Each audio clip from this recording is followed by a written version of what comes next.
There you are. You can take a seat, Mr. Worthing. If it's all the same, Lady Bracknell, I'd rather stand. I feel bound to tell you that you are not down on my list of eligible young men, although I have the same list as the dear Duchess of Bolton. We work together, in fact.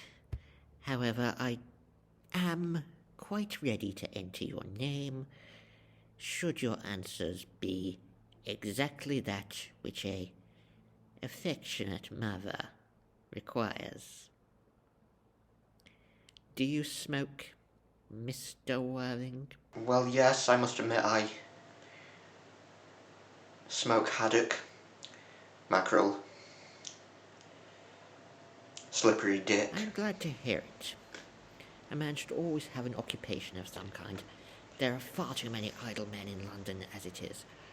How old are you? 29.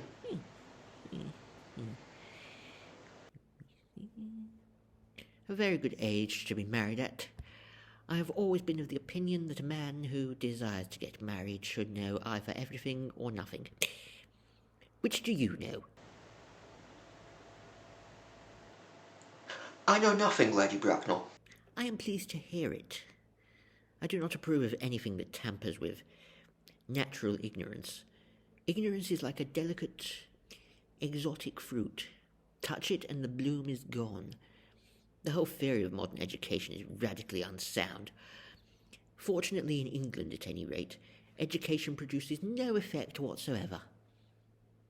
If it did, it would prove a serious danger to the Tory voting classes, and probably lead to acts of violence in Grosvenor Square. What is your income, Mr. Worthing?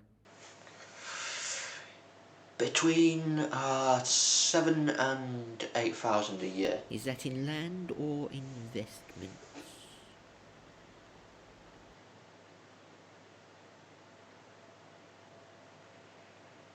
In investments, chiefly. That is satisfactory. What between the duties expected of one during one's lifetime and the duties exacted from one after one's death, land has ceased to be either a profit or a pleasure. It gives one position and prevents one from keeping it up. That's all that can be said about land. I have a country house with some land, of course, attached to it. 1,500 acres, I'd say, at push. A country house? How many bedrooms? Never mind, that point can be cleared up afterwards. You have a townhouse, I suppose. I hope. A boy with a simple, unspoiled nature like Gwyn could hardly be expected to reside in the country. Well, I own a house in Belgrave Square, but it's let to Lady Bloxham. Lady Bloxham? By the year. I mean, I can get it back whenever I like. I can just do what the other shady landlords do and... I don't think I know Lady Bloxham. Oh, she doesn't get out much. She's, shall we say,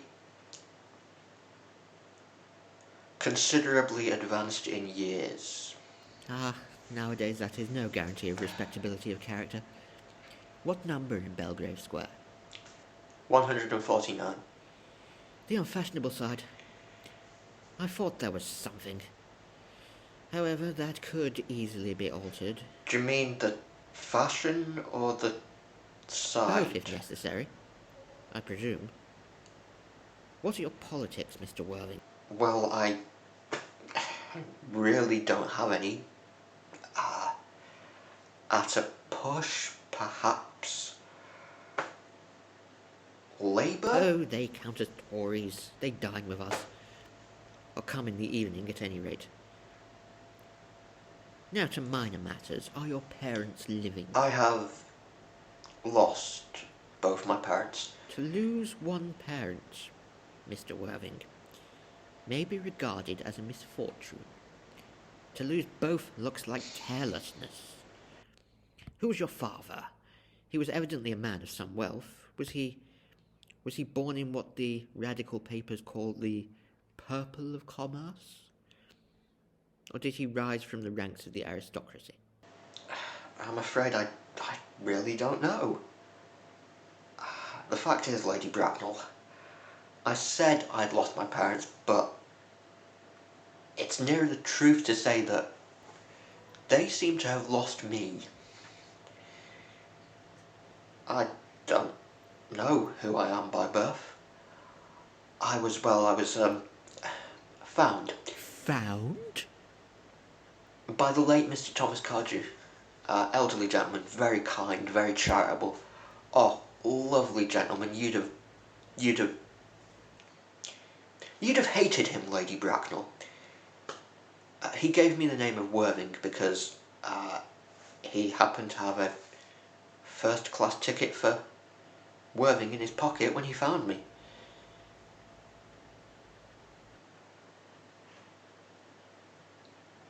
Worthing is a... And where did the charitable gentleman who had a first-class ticket for this seaside resort find you, Mr. Worthing?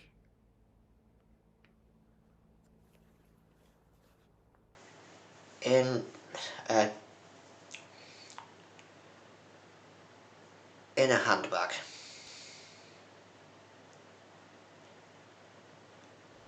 You're on mute, Lady Bracknell. In what locality did this Mr. James or Thomas or Oscar Cardew come across this handbag? In the cloakroom at Victoria Station. The cloakroom at Victoria Station? Yes, the Brighton line. The line is immaterial, Mr. Worthing. I confess, I feel bewildered by what you have just told me. To be born, or at any rate bred, in a handbag, whether it has handles or not, seems to me to display a contempt for the ordinary decencies of family life. It reminds one of the worst excesses of the French Revolution. And I presume you know what that unfortunate movement led to. As for the particular locality in which the handbag was located, or found, a cloakroom at a railway station might serve to conceal a social indiscretion. It has probably indeed been used for that purpose before now, but it could hardly be regarded as an assured basis for a recognized position in society. I need hardly say, Lady Bracknell, I would do anything in the world to ensure Gwyn's happiness. Anything at all.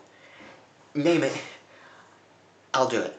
I would strongly advise you, Mr. Worthing, to try and acquire some relations as soon as possible, and to make a definite effort to produce at any rate one parent of either sex before the season is quite over.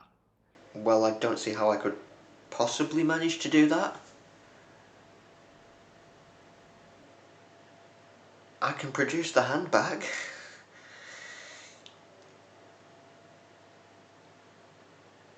I mean, it's in my dressing room at home.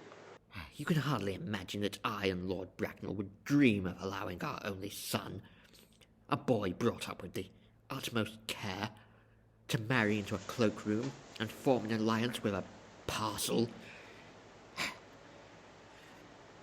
Good morning, Mr. Worthing. Yeah.